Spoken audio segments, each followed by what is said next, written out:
Hello, this is your teacher, Professor Nirmal Kumar Swine, Department of Library and Information Science, Maharshi Dayananda University, Rohtak, India. Uh, well, we were discussing about what is academic integrity.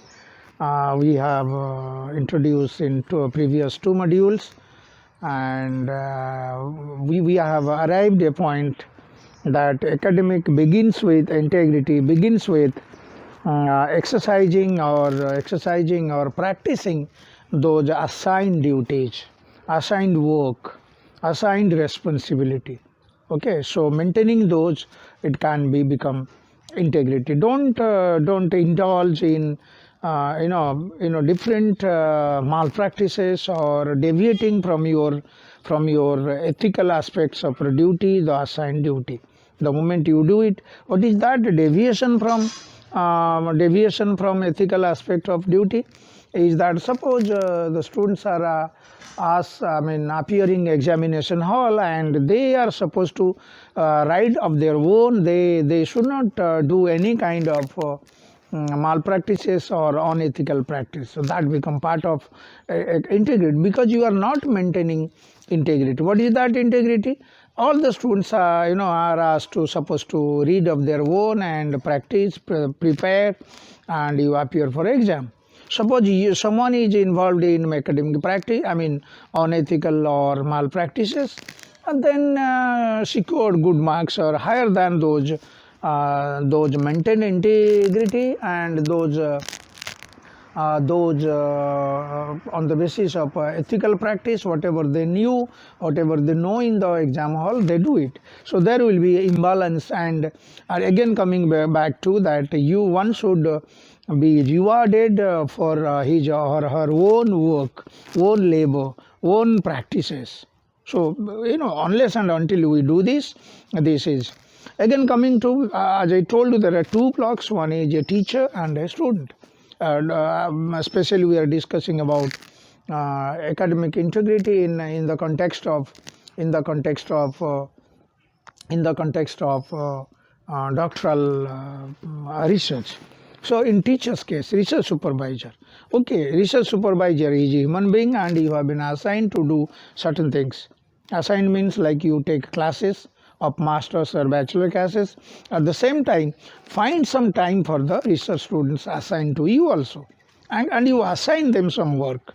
And some don't do it false comparison. In India, sometimes we suppose you are doing because in doing research or doing doctoral research in university of state university, and sometimes we compare with universities situated in metropolitan cities, or Delhi, or there in Hyderabad, or in Pune, Madras, like this. We should not do that.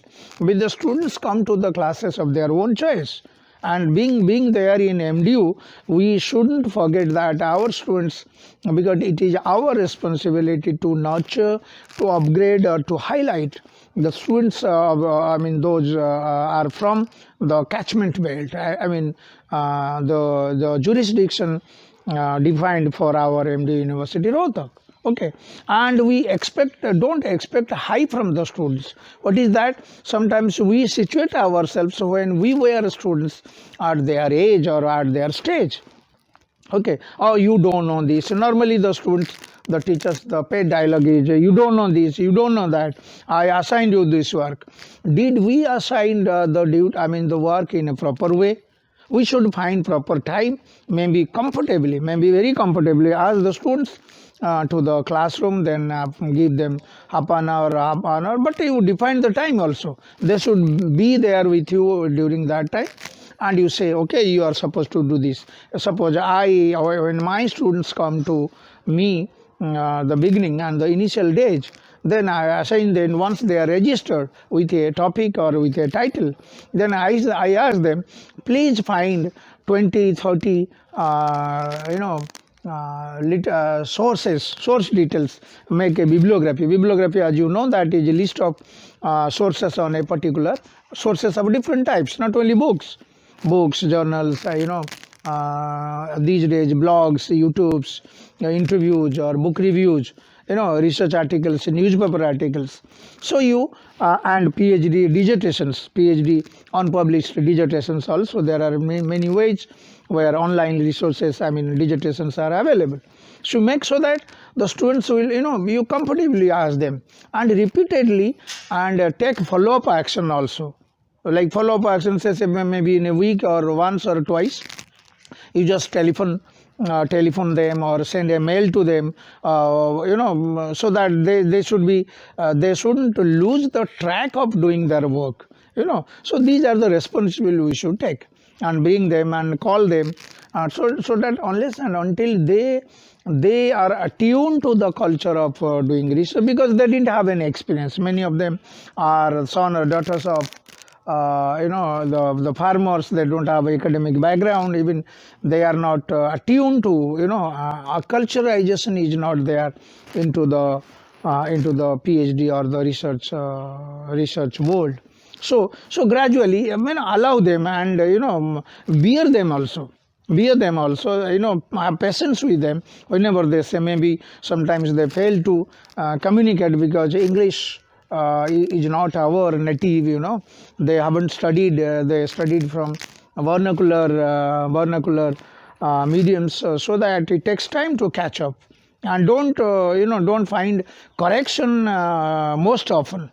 You correct them, their sentences, their using of words, but in such a way that they should not feel embarrassed about their, So then writing skills, searching skills, all these skills are together different.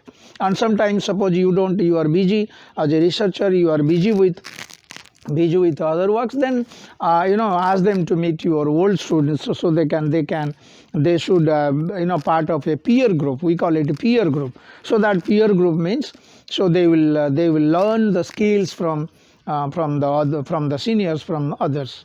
So these are the responsibilities, and gradually ask them, sometimes give underline the broad guidelines, what you are supposed to do, what you are expected to do, and what the research supervisor expects from the students. So unless and until, sometimes there is a big gap in communications also. The students probably think my research supervisor is expecting I should, it's a big Himalayan kind of task. It's not that, because fragments. This is the first thing, this is the second thing, and you go gradually. So these are the steps, and you define them. You do these works in certain fragments, in certain breakups also, so that they will find it easy, or very the tempted to work also. Or else, the moment they start feeling, I cannot bear with this, succumb to these pressures of research supervisors, so probably so they will lose interest, and many of them may lead to the drastic result is that dropouts. Okay, so these are the we are supposed to behave in this way, and find the best part is that find some time with them. This is the major problem with the in the busy world also. Like, we should realize, unless and until we sit with them and discuss with them, so probably there will be a big gap, and that gap will gradually increase and increase, so that very difficult to catch hold of the students' temperament and students' academic skill. So these are things. And sometimes ask them to listen certain online sources through YouTube or other sources also, so that they can catch up. Exactly, my research supervisor is asking me to do this. Secondly, other students, because all the time the students normally blame no, my guide is not finding time, my research supervisor is not keeping distance. So so the students also should have some kind of, because this is not one way. This is not one way.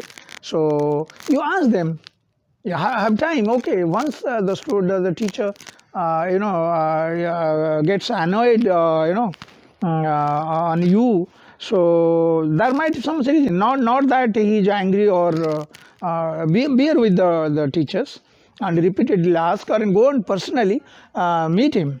Meeting is a big solution for the students. And sir, I don't know this, how to do this. This I did. Then how to go ahead? Either you send mail also. Sometimes you avoid two-way communication over phone. Send a mail. Through email. This is one-way communication, and the students, the teachers, I mean the research supervisor will be happy for like my student is doing good work, so that he or she will reply, so that if there is some kind of communication gap or kind of things, and then obviously that will be breached. So the students are also supposed to behave, or those are doing funded research, government of India or any national body or international bodies. So they are supposed to be present in the department. Whenever you are in department, you simply send a message to the research supervisor, so I'm here, what time you will be free, please find time, so can we meet together. So certain kind of catchwords, message catchwords, right?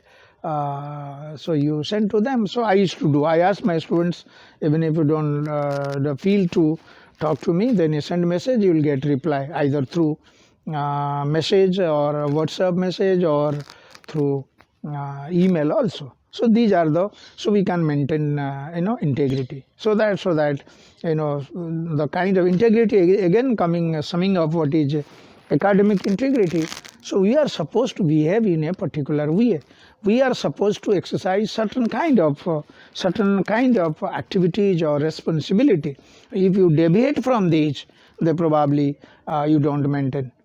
So we'll come to this series, how these academic integrity, if not maintained, then how the research in entire nation or entire country will be futile. Will gradually bring to your notice. Okay.